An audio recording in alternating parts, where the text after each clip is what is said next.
Okay, so first of all, let me say, what does narrative have to do with social justice?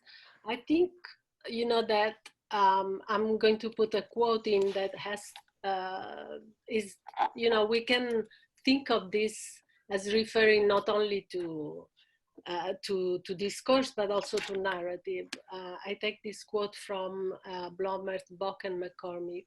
So they say ways of speaking are socially positioned. Some discourses have more weight than others. The meaning articulated in discourses is function of the relative value of these discourses socially.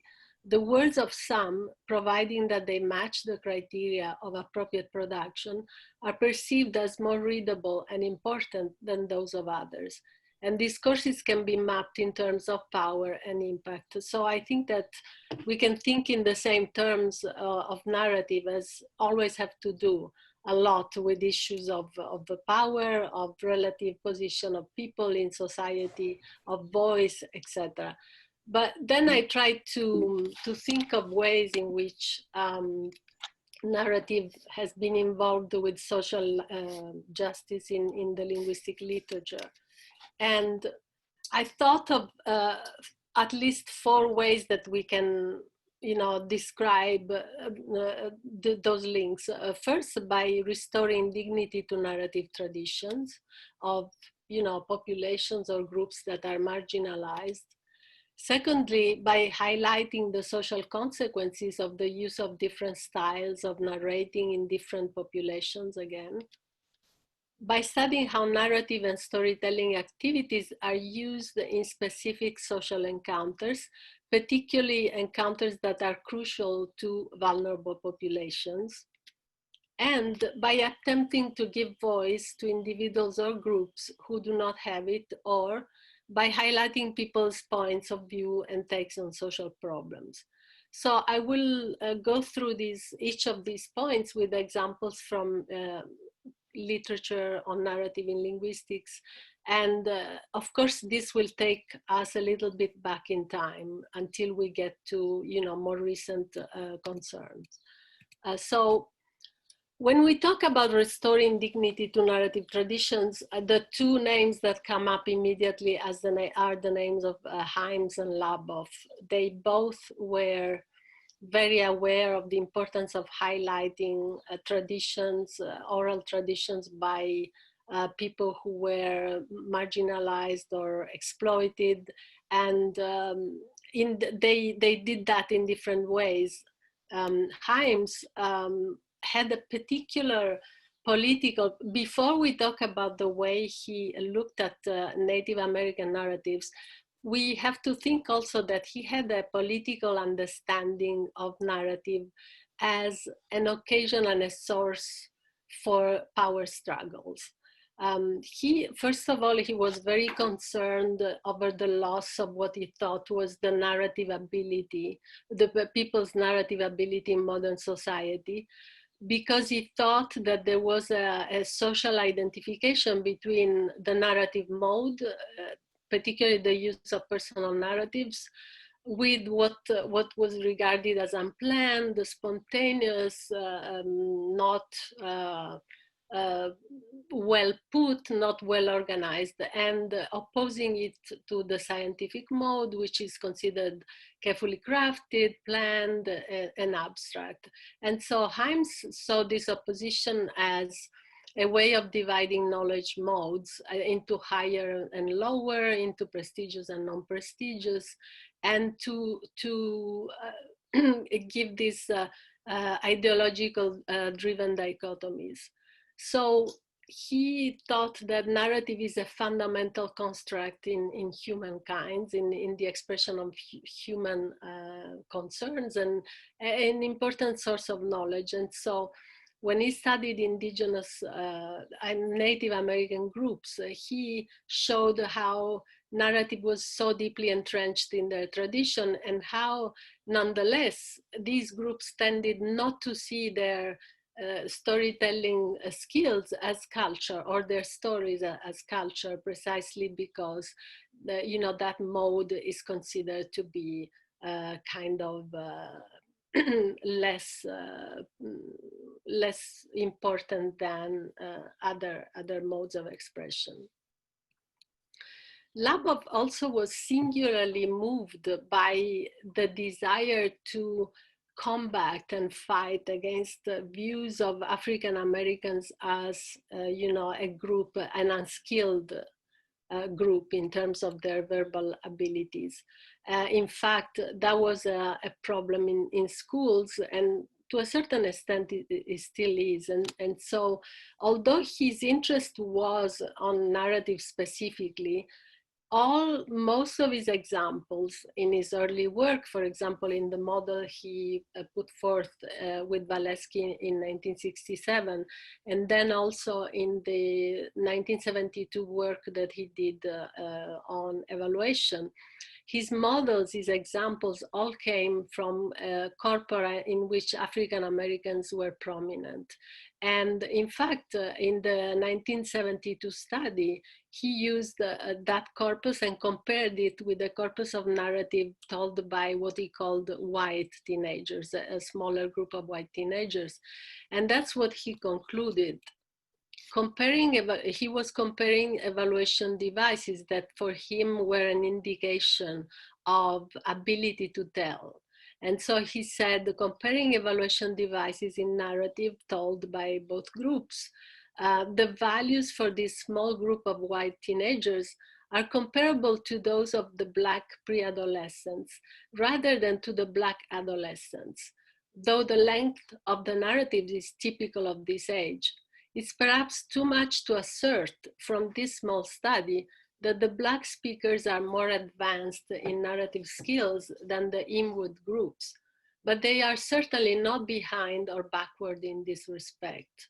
On the contrary, there is evidence here to support the proposition we advanced earlier that the highest concentration of verbal skills is to be found in the Black English vernacular culture. So Labov was doing a lot of this work to highlight that there was no deficit. And in fact, he thought of storytelling by African Americans as highly skilled.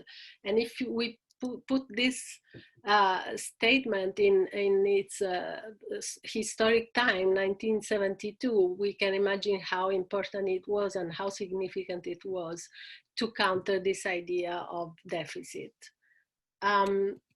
So to go back to Hymes, both Hymes and then G later and other people later on developed a specific way of highlighting those poetic abilities and those poetic characters, which was called ethnopoetics. Ethnopoetics is not widely used, but why? Because it tries to represent precisely those poetic qualities of Native American and other languages, and therefore, through the use, for example, of prosody, of a special division of lines, and according to syntactic and prosodic criteria that are very, very close to the culture that produces them. So in order to propose an ethnopoetic reading of a narrative, of an oral narrative, the person who does it needs to have a profound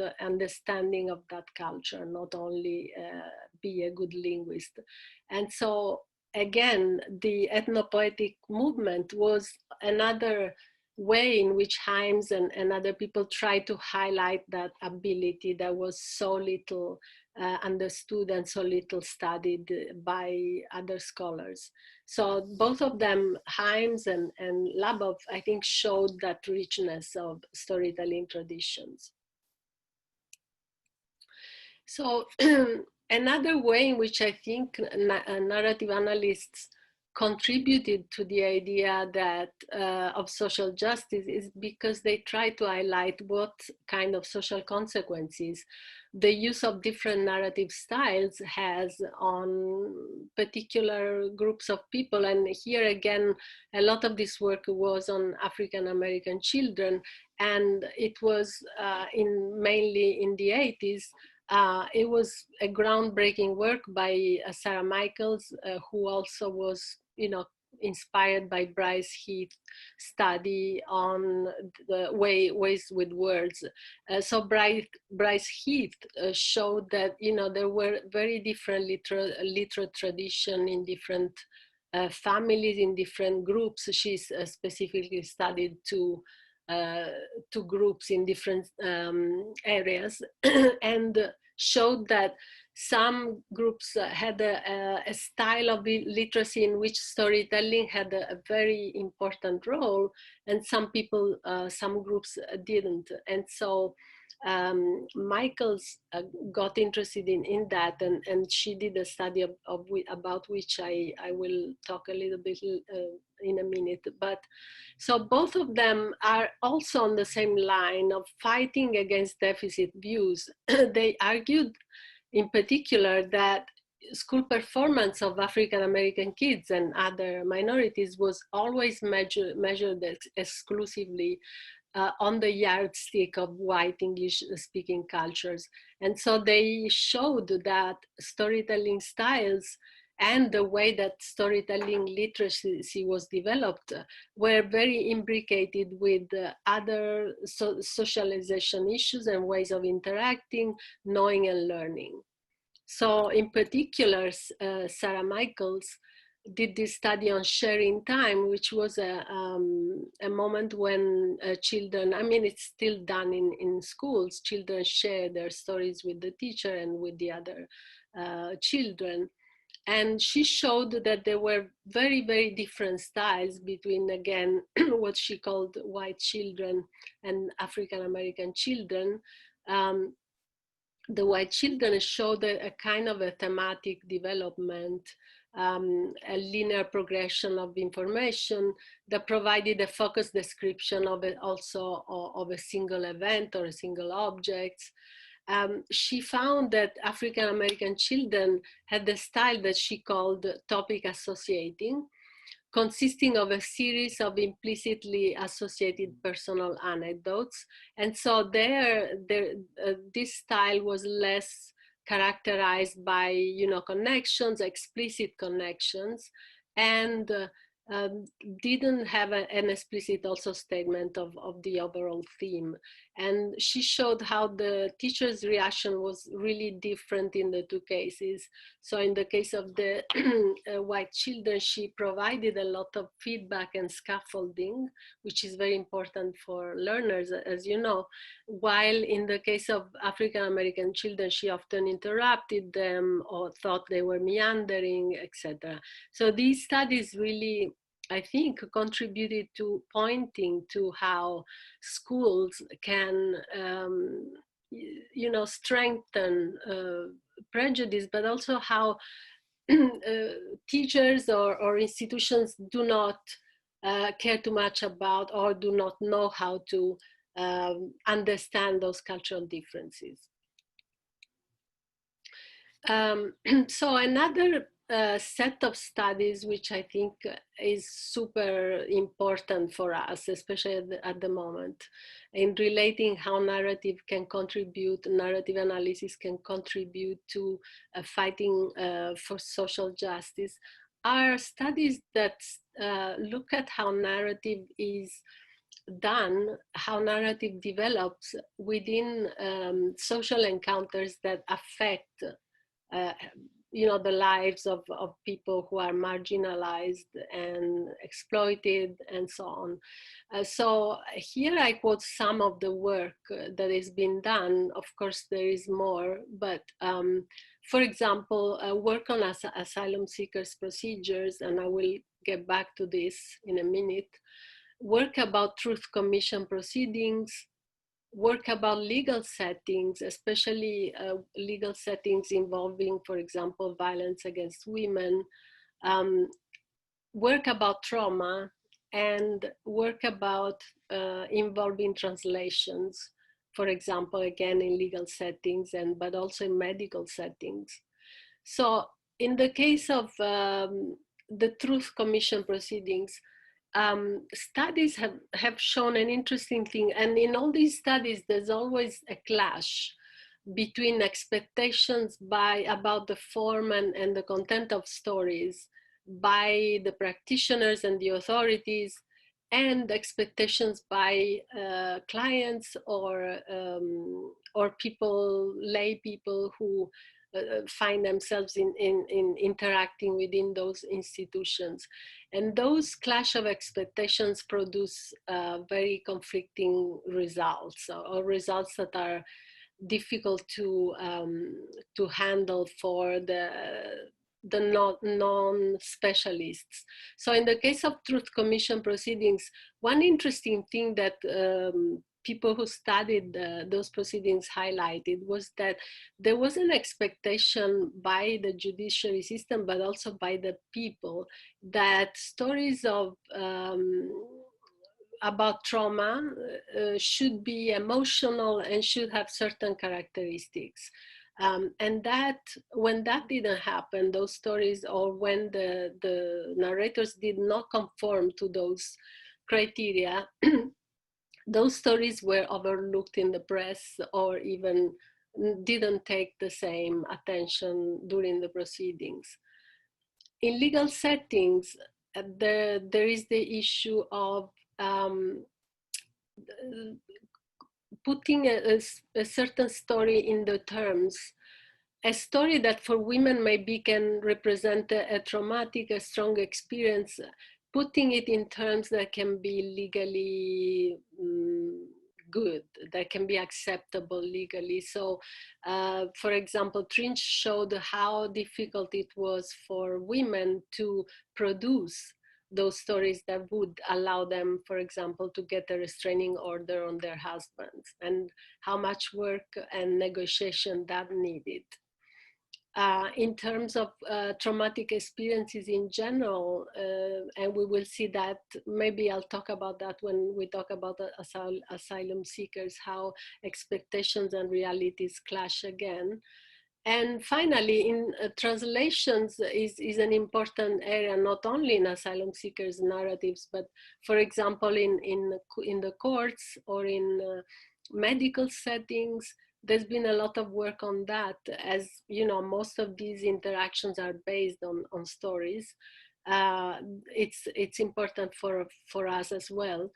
For example, Haviland showed analyzed a court situation in which some Mexican men were accused of a crime, and they were assigned an interpreter in Spanish. It turns out that these men were Otomi. They spoke Otomi, which is an indigenous language, and so they could not really defend themselves or answer in Spanish. So that kind of situation shows also the lack of understanding of multilingualism and the diversity in the world, that ends up hurting people much more than if they had the opportunity to speak. In the research on asylum seekers is very important, especially nowadays. Why? Well, of course, in Europe, because of the so-called migration crisis, there's been a lot of work on these stories. And first of all, we have that contrast, and that contrast is very interesting, because sometimes it produces silence, and sometimes it produces narratives that are not adequate for the authorities. For example, Marco Giachemet, who did work much earlier on the asylum hearings of the that were put forth with people who escaped the ex-Yugoslavia conflict, showed that because the committee was expecting and insisting on eliciting names and places and precise details, they ended up with the decision that they didn't want to listen to narratives. They just wanted to ask questions, which produced a lot of frustration among the asylum seekers who were trying to tell their stories. On the other hand, we also have the issue that this insistence on places and exact locations Also, this regards the fact that, first of all, people are traumatized, and a lot of times they cannot produce coherent and cohesive narratives. And secondly, that names and naming are cultural processes. And so sometimes names that committees take out of Google or of information that they find on Wikipedia may not coincide with names given in a specific, by a specific group in specific circumstances. So there is that clash between, you know, the fact that people sometimes are telling stories to vent or to explain what happened to them, and the fact that they get continuously interrupted and asked about details. And on the other hand, there is the fact that there is also, again, a misunderstanding of what multilingualism implies.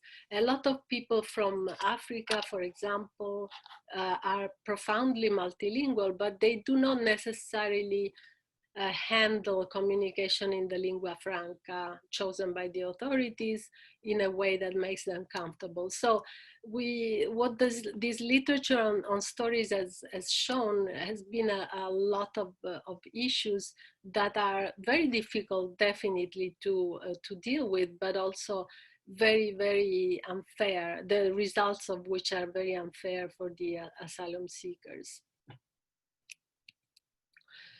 So the final point I want to talk about a little bit more at length is the fact that I think a very important contribution of studies of storytelling has been attempting to give voice to individual or groups who do not have it, or to highlight their own points of view and takes on specific social problems.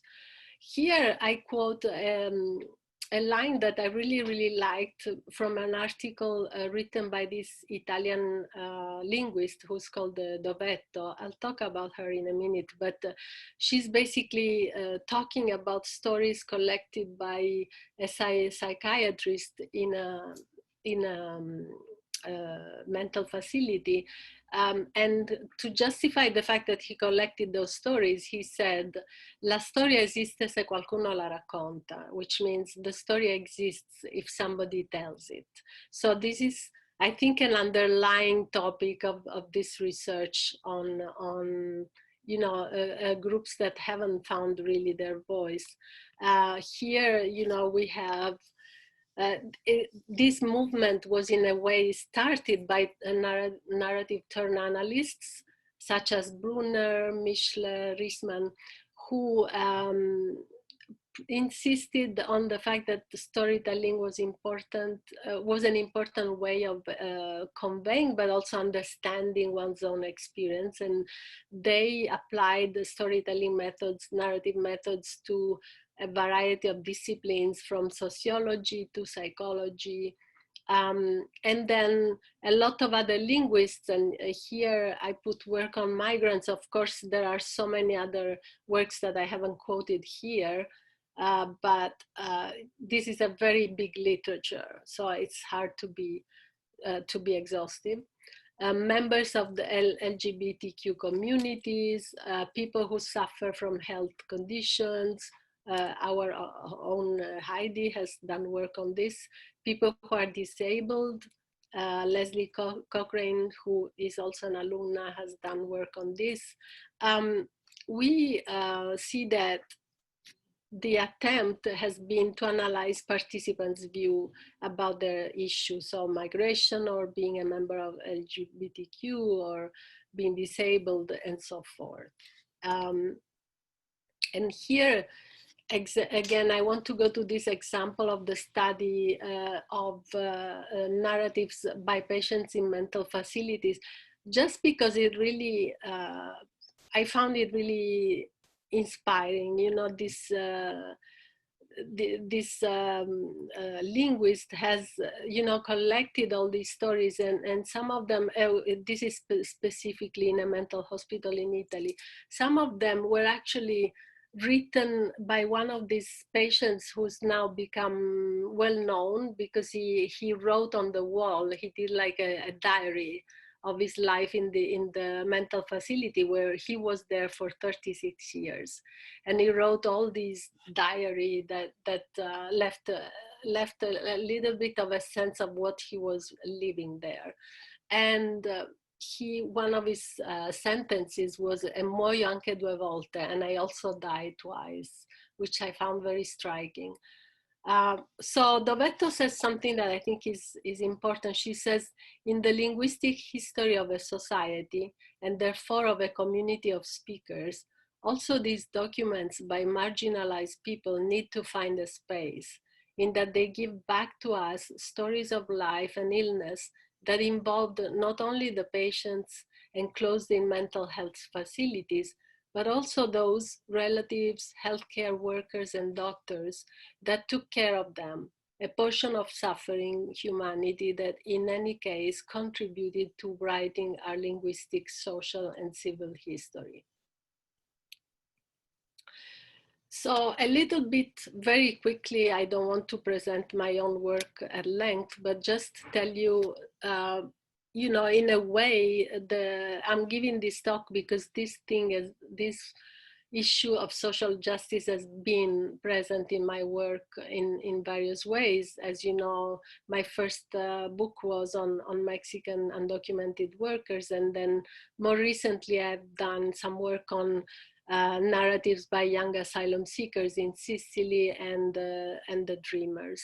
The first set of work I did led me to think really of storytelling as a collective process, and a process that it's not only, maybe not properly presented in interviews, but because I was working with the students and teachers in a school of Italian, I saw that what was important there was, first of all, that there were many kinds of storytelling events, some of them involving, for example, a painting and the writing of strips of paper in different languages. And those didn't only involve the asylum seekers, but also the teachers and the other people in the school. And so I put forth the idea that we need to look at the reciprocity processes, not only, you know, at stories as something that involves just the tellers. And then a little bit about this project on the Dreamers.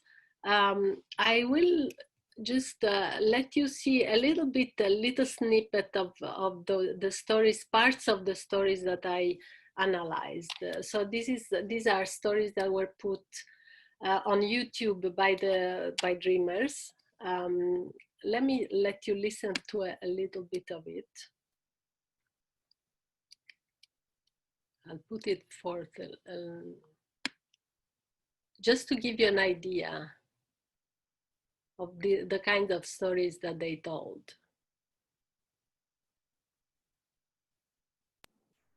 Okay. I definitely do not dream of being a CNA for the rest of my life. So it's a starting point to where I want to end up at.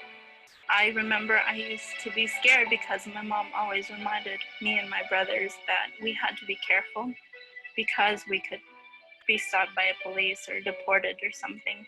And now I know that I have my work permit, so I can work, and I have the opportunity to get a license, so I don't have to be scared of driving and being pulled over and being sent away from home.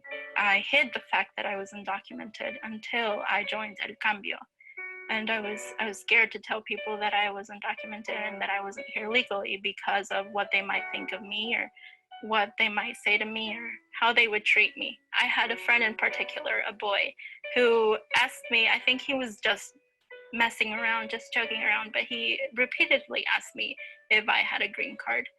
And I would always tell him yes, that I did, because I didn't want him to know that I didn't, because I knew he would judge me. Okay, so that was just one of 15 stories that were recorded on video and told by Dreamers. And I also did a study of another series of stories that were, this was during the Obama administration. Then I did a comparison with stories that came out during the Trump administration that were not video stories, but stories that were written. And so this work for me was important, for example, to understand what kind of themes were important to the Dreamers movement. How did they present themselves to the audiences or to the public? A second way in which it was important was to appreciate the importance, the value of storytelling as a political strategy of resistance. As you can see, you know, the Dreamers use storytelling in order to present their take on things, their personal experience, also to humanize themselves in you know, facing a discourse that treats them as, you know, people who have no face, no individual history. So that storytelling, the fact that they tell stories during events, they just grab the phone and tell their story, has been a tremendously important weapon for them. At the same time, I think it made me understand a point that Schumann has made a lot of time, and I'll go back to that, which is the contrast and the tension between collective and personal narratives and identities, because we see that collective narratives or narratives put out to, you know, to present a general image of a movement or of a group, have certain characteristics. These stories are partly fit to a mold that has to say certain things. On the other hand, in these stories, that's why I presented that moment, because you see moments of authentic sadness or emotion, which is personal, very personal. So I think it made me think a lot of this contrast and this you know, conflict to a certain extent between what's very personal and what's very general, very generalizable.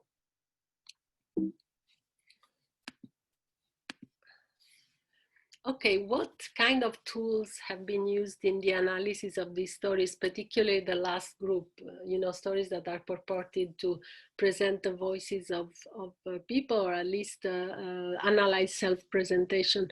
Well, first of all, positioning has been very, very important, because positioning is based on a distinction between story world and storytelling world, in the sense that it presents both, it allows an analysis of both what kind of storytelling worlds are constructed and built, who are the characters, how are characters related to, presented, etc.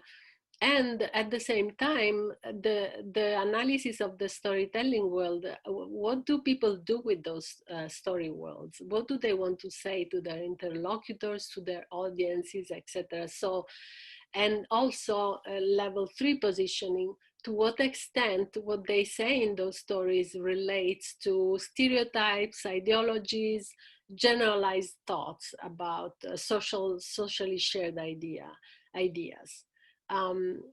A second important construct that has been used is the construct of stance, of course, with moral stance having a preeminent position.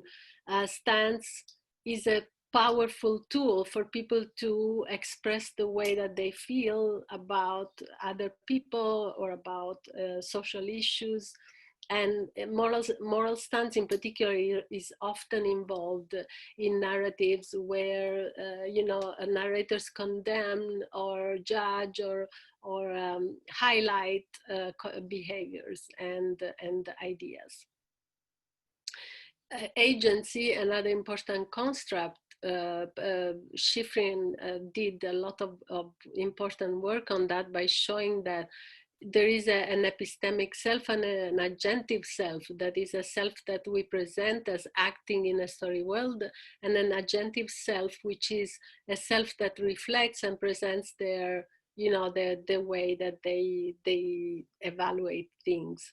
So or also lack of agency or highlighted agency are also tools to understand to what extent narrators present themselves or talk about themselves and others as, interacting and acting in the world. And then lately we added, we have added the concept of chronotopes, which has been, I think, really interesting in narrative studies. In my case, I used it to highlight precisely how, well, as you know, the chronotope refers to a connection between space, time, and persona, and implies a very, the presentation almost of a world. And so, for example, in my case, I have used the chronotope to show, in the case, for example, of young asylum seekers, how they took the chronotope of the Odyssey and the chronotope of Ulysses, the protagonist of the Odyssey, as a tool during, a workshop in which they were reading the Odyssey. And how they took that chronotope and placed themselves into a new identity by transforming themselves from, at least in the way they talked about it, from, poor migrants stranded in the sea to adventurers and people who were looking for a home. So that was a very powerful appropriation, I think. We've also seen the chronotope being used, for example, I did a project in Chile with the Mapuche. The Mapuche used the chronotope of the South to contrast it with the chronotope of the city dwelling, that they, was so negative for them to be uprooted from their place and live in a community in Chile where they were in the middle of the city. So the concept of chronotope I think also has been very, very useful in narrative studies. Other tools, of course, the study of topics. What kind of story worlds are evoked? What do people talk about? What kind of stories do they tell? Of course, the mechanism of story negotiation, cohesion, circulation, participation, these are very important in digital contexts. So, for example, stories told by movements or by individuals who fight for something, what do they do to make them cohere with each other? For example, we can think of the use of hashtags, we can think of visuals as giving coherence to story. We can use of modes of circulation. All of these are important to understand, for example, storytelling in digital contexts. Again, the analysis of genre, for example, Jones showed when he studied the stories told by LGBTQ in a movement by the LGBTQ, it gets better projects, and he showed that one characteristic of those stories was that they represented a mixed genre, which took a little bit from the testimonial, a little bit from argumentative, a little bit from the life story, but produced a genre of story that was completely new and very effective. What puts together these approaches, I think, is that most of them are, first of all, intellectually grounded. So they look at narrative as practice rather than narrative as text. And a lot of them also have an ethnographic inspiration. Why? Because there is a turn away from the idea of stories as a pure representation. And there's an attempt to ground the telling of stories in specific interactional practices rather than lifting them from the context where they are told. We saw the example of the dreamers. The stories they tell change. They change in time, they change in according to the platform. And these are important elements in order not to reify, the content of stories. What are the developments now? I think that there is, this shift to narrative as practice has been important, is continuing. I also see in terms of development an interesting interaction between storytelling and the study of mobility. So mobility before meant, generally just the study of migrants, but today it involves the study of digital diaspora, for example, but also issues that have to do with control and agency in digital storytelling practices more in general, since technologies give and take. They constitute powerful tools, but they also frame the way that we can express ourselves. And so what issues are involved in that, on the ability to control the technology, but also the fact that the technology controls us. So I think another tendency that I see is the imbrication of storytelling with different materialities and forms of embodiment. So a shift away from pure textual analysis into more, complex semiotic analysis. All of this is very relevant for, the area that I've been talking about. So what do we need to advance a social justice agenda? Well, I think we need to continue work on emergence, circulation, participation processes in all domains that are important to social justice. For example, legal and institutional environment that involve marginalized people, and in media environments that have a potential to influence populations and groups and individuals. But we also, I think it's important also to work on the potential of storytelling practices as liberating arenas. So the use of digital stories, collective story constructions within social movements, and not only in traditional research environment, but also in the creative imagination, as I was mentioning for the project on Odysseus, where we looked at strips of papers, paintings, drawings, representing always, storytelling events. Finally, I want to close this with the talk about some of the dilemmas that we are faced with.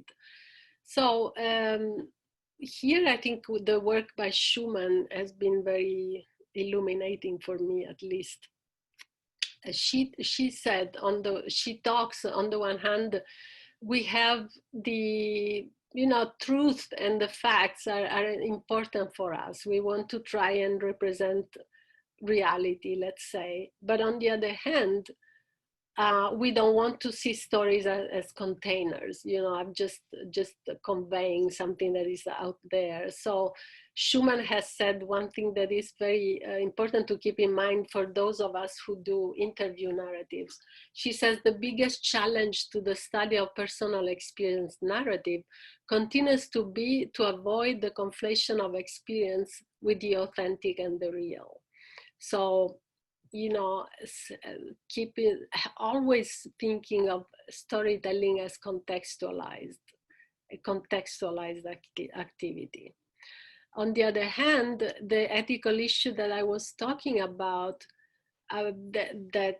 also Schumann mentions when she says storytelling is pushed to its limit, both by the use of a particular story beyond the context of the experience it represents, and by the use of a personal story to represent a collective experience. We ask, who has the right to tell a story? Who is entitled to it? And so, again, we have all these questions of confidentiality, of access, of storytelling rights, of story ownership that are not easy to resolve, because on the one hand, we want to tell stories. On the other hand, we want to be respectful. And yet, on the other hand, we have a lot of access sometimes to materials that we're not sure whether, the owners would be pleased for us to access, and so on. All of this is more and more urgent given the present technology, the post-technology society in which we are living. So I think it's central still for us to place the relationship between the researcher and the researched at the center of attention, and think about it and be mindful of that. But in sum, to conclude, I think that narrative analysis is still a central tool, first of all, to understand how vulnerable people represent themselves and their experience. Secondly, to provide an arena for the elaboration of alternative identities and views. Thirdly, to capture social processes through which exclusion and injustice are managed. But I think we need still to do a great deal of work in order to overcome the dilemmas that arise from uncovering emotion, traumas, and in any case, very, very personal experiences. Thank you. And here is my references, but of course, I'm ready to share them, you know, in other forms. And I also would very much like, you know, to have questions or comments. I would be very happy to hear from you. So thank you.